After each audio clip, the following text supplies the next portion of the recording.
آپ نوجوانوں کی ایک بہت بڑی وکیل ہوں. میں آپ کو کوئی الزام نہیں دیتی.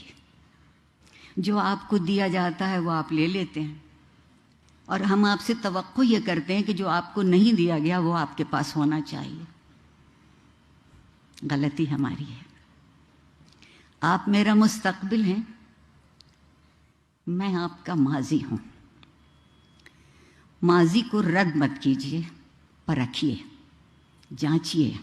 اگر کچھ اچھا ہے تو آگے لے کے بڑھ جائیے، اور پھر ماضی کو دہرائیے گا نہیں. ہم آج تک پچھلے 75-76 برس میں ماضی کو دہرانے کی فکر میں ہیں. وقت گزرتا ضرور ہے مگر پلٹ کے نہیں آتا.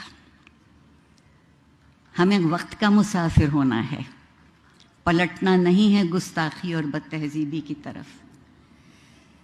اور ایک بہت لطف کی صورتحال اس وقت موجود ہے کہ بزوم خود جو خود کو بڑا پرہیزگار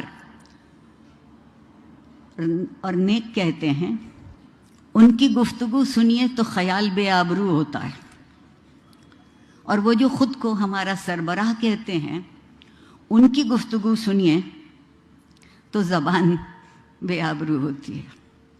جو خیال اور زبان کی آبرو نہیں رکھ پائے وہ ایک قومی ریاست کی آبرو کیسے رکھ پائیں گے؟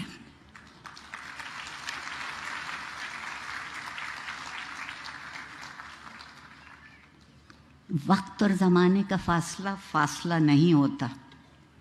فاصلہ اس وقت ہے جب ہم ایک دوسرے کے قریب آ کے درد مند ہونا شروع نہیں کرتے. اور درد مندی کس بات کا نام ہے کہ ہم زندگی کی اور زندہ رہنے والوں کی قدر کر سکیں، احترام کر سکیں. ہمارے ہاں احترام کا مطلب یہ ہوا ہے کہ گویا ہم خود نیچے ہو رہے ہیں. عاجزی سے بڑی کوئی خوبی نہیں، اور عاجزی سے بڑی کوئی دولت نہیں. میں آپ سے، لمس کے طالب علموں سے، اور جو تجربہ میرا یہاں رہا ہے، اس بات کی توقع بہت یقینی طور پر کر سکتی ہوں کہ یہ جو درد مندی کی متاع ہے آپ اس کو تہذیب سے باوضو رکھیں گے. بہت ضروری ہے. ہم یہ سمجھتے ہیں عام طور پر کہ صرف جسموں کی عصمت ہوتی ہے، نیت، فکر اور عمل کی عصمت اس سے کہیں زیادہ قوی تر اور اہم تر ہے.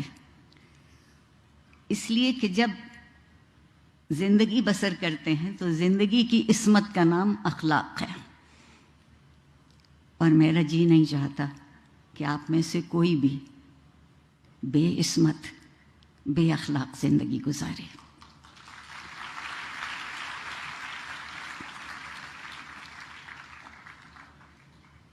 جس معاشرے میں تعلیم اخلاقی قدروں کو پس پشت کرنے کے لیے استعمال کی جاتی ہو، میں صرف لمس کی بات نہیں کر رہی.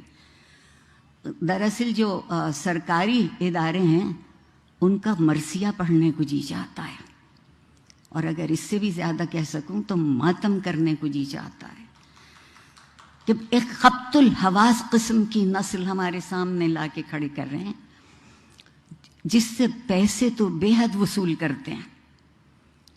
ماں باپ کی زندگیاں ان پیسوں کی خاطر نچوڑی جاتی ہیں، اور اس کے بدلے میں انہیں کیا ملتا ہے؟ تعلیم کا کام یہ ہے، درسگاہ کی خوبی یہ ہے کہ وہ کھلی آنکھوں سے خواب دیکھنا سکھائے. جو کھلی آنکھوں سے خواب نہیں دیکھتے، میرے خیال میں ان کو تعبیر بھی کبھی نہیں ملے گی. کبھی معاشرے کی خوبی یہ تھی کہ وہاں قانون کی علمداری ہو اور اخلاق کا قانون بنے، اخلاق کی رعایتیں ہوں.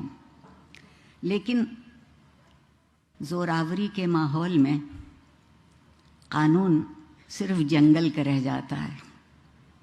میرے اور آپ کے لیے کوئی جنگلی کا قانون بقول زہرا نگاہ کے سامنے لے آئے تو بڑی بات ہے.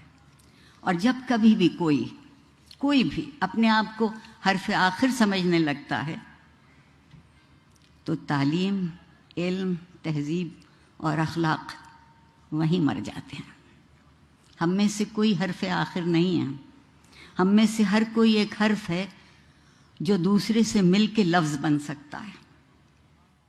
آپ لوگ تبدیل کرنا چاہتے ہیں نا، آج کل بہت تبدیلی کا ذکر ہے، اور اگر ہم اس انتظار میں رہے کہ زمانہ بدلے گا، سب بدلیں گے، تو ہم بھی بدل جائیں گے۔ میرا خیال یہ ہے کہ بجائے غم اور غصے کے نڈھال ہونے کے، میں بہت وقت آپ کا نہیں لوں گی، ایک شعر آپ کو سنا کے آپ کے صبر کی اور آپ کی توجہ کی اور آپ کی عنایت کا شکریہ ادا کر کے چلی جاؤں گی۔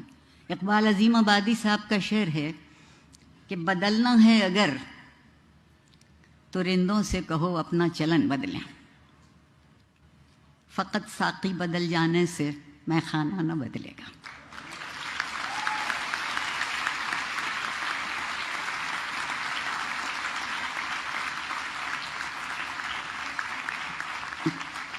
پروردگار آپ سب کو کامیاب اور سرخرو کرے۔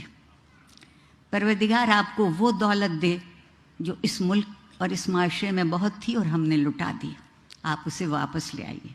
میں والدین کو کی بہت شکر گزار ہوں کہ انہوں نے آپ کو اس طرح سے پالا اور آپ کے استادوں نے آپ کو اس طرح سے تراشا۔